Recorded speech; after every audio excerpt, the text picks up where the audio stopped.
with the witches, I'm with the mystics, I'm with the girls, and they have been telling me, Sheila, track your cycle, track your cycle, track your cycle. And I was like, tracking my cycle, like for what? I don't even know. I'm sorry if this is, maybe I'm the only one who didn't do this, but I definitely wasn't tracking what part of my cycle I was in at what given time. So I just want to come on here and say formally that you ladies were right. Tracking my cycle has been a game changer. So talk to me. Have you tracked your cycle? Are you planning to track your cycle? Let's talk about it. So Sheila is absolutely right. Everybody, every woman, every person who gets a cycle should be tracking said cycle, whether you are just starting out and you're getting your period for the first time, or if you're towards the end of this part of your journey and you're getting to menopause or you're entering perimenopause, you should be tracking your cycle to know your symptoms and how to function around them. So one of the things that she mentioned is that when she learned about her phases, that she was able to function better around them. And this is true for anybody. It can be true for anybody because all of us are affected differently, but some of the side effects of those cycles are going to be common amongst us all. Now, like for example, when you're in your luteal phase, you might feel exceptionally productive, right? And you feel like, oh, I can smash all these projects and I can get all this work done. So, you know, especially as an entrepreneur or even anybody working in like a task-based sector, that when it comes around to that time frame, if you can move your deadlines around so that they match that, you might be able to function a little bit more productively. Or if you notice that during your menstrual phase, you get exceptionally hungry, right? Or you're craving certain things. This is a perfect opportunity for you to figure out your eating schedule, your diet plans, and make sure that you're not overeating or you're not satiating these cravings by eating things that you're not supposed to have, right? Because a lot of times we'll find that we want chocolate, for example, or we want salt. But really what that is that you are expelling a really large amount of blood on a monthly basis and you're missing certain nutrients. So if you figure this out early, you can supplement those things and make sure that you're not feeding too deeply into the cravings. You can still, of course, treat yourself, but you'll make sure that you're not overdoing it. Because a lot of us get bloated or we gain weight during that week because we are compensating for the cravings. Another thing she asked about was how to track, right? So back in the day when I first got my cycle, my mom would give me a monthly calendar, usually the Chinese calendar that you get from the market. And I would take a Sharpie and I would X a tiny little X on the days where my period would start. And then I would either draw a line in between, X the day that it ends and then draw a line in between. Or I would X each day, whichever one I actually remembered. I always remember when it ended because I was just like the best day of the month. And I always remember when it started because that was like the worst day of the month. So that was easy back then. But fast forward to now, who has paper calendars? Who is actually keeping a paper calendar up to date? Sometimes I will find a paper calendar and it's from 2 years ago. I haven't purchased a paper calendar in so long. So that's not the most effective way for us to track in this current millennium.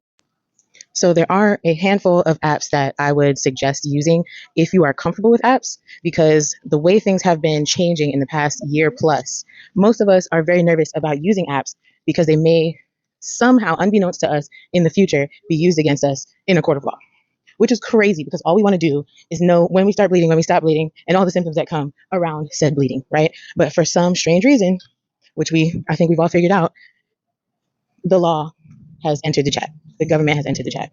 So what has been happening lately is that, walk with me. What has been happening lately is that some of the sites have included disclaimers that indicate that they may have to forfeit this data if subpoenaed by the government. So a lot of women are nervous about sharing this data because they're scared that it will be used against them. So you might be wondering to yourself, how could the government use my period against me? And the answer is simple, friend. They can track your cycle using said tracker. And if for some reason you have to get an abortion and you decide to discreetly get said abortion, and somehow this is reported to the government, especially if you're in a state where that's illegal, they will use said tracker to look at when you were supposed to get your period against when you didn't get your period, and then they will prosecute you for murder. Crazy. So a lot of women have opted out of using electronic trackers or using app-based trackers because this data is absolutely sent to a cloud, and that cloud is saved somewhere and belongs to the entity that runs the app. And if it's needed by the government will slam a piece of paper on the table and say, give me that data. And now you and your uterus have to show up to court. So this is one of the risks of using the apps. But if you're okay with all of that, say me, for example, there are a couple of apps that are amazing at tracking your cycle. And there's a few of them that even talk to you about your symptoms, what you're experiencing, the trends around your symptoms, and help you to find solutions for said symptoms if you're having trouble. Now, they don't pay me, so I'm not posting them here, but I will put some screenshots in my stories. If you're in my close friends, you'll get that, and you can download those at your leisure. I'm Android girl, so I'll try to find some for iPhone if there's no equivalent to the ones that I use, but There's quite a few that you can use to help you effectively track. If you forget to log after it's collected enough data, it will estimate the days for you. And then you can look back and say, oh, yeah, it was around that time. And then you can go back and log it. It will also predict things like your fertile windows. It will predict things like the best time to have sex during the fertile window. It will help you predict things like your upcoming side effects and how you can mitigate them. So these are, come here, baby, Rosie. So anyway, my dog tried to escape just now. So yes, I will share some of those apps for you. You can take your time, go through them, read the reviews in the App Store, see what the other girlies are saying, and then make an educated decision on whether you want to use an app-based tracker or if you want to go old school, because you can. If you're a paranoid girly, you can just use the calendar in your phone. Now, the challenge with using the calendar in your phone is not predictive. It's not predictive.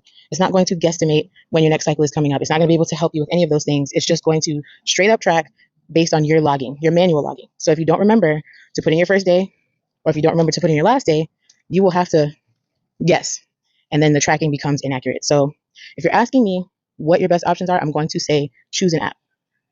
There's one in particular that I really, really like. It is free. It also has a subscription-based option. The subscription-based option has forums, it has chats, it has product suggestions, it has customizable areas where you can make meal plans around your cycle. It's great. It'll even talk to you about skincare if you want. So if you are looking for a tracker and you are down for the apps, talk to your girl and I will share them with you. If not, let's look at the old school way and get on that calendar. The government would have to subpoena your phone if you got into a sticky situation. And that's easy to fix. I know a lake where lots of phones go. So let's all continue to be smart.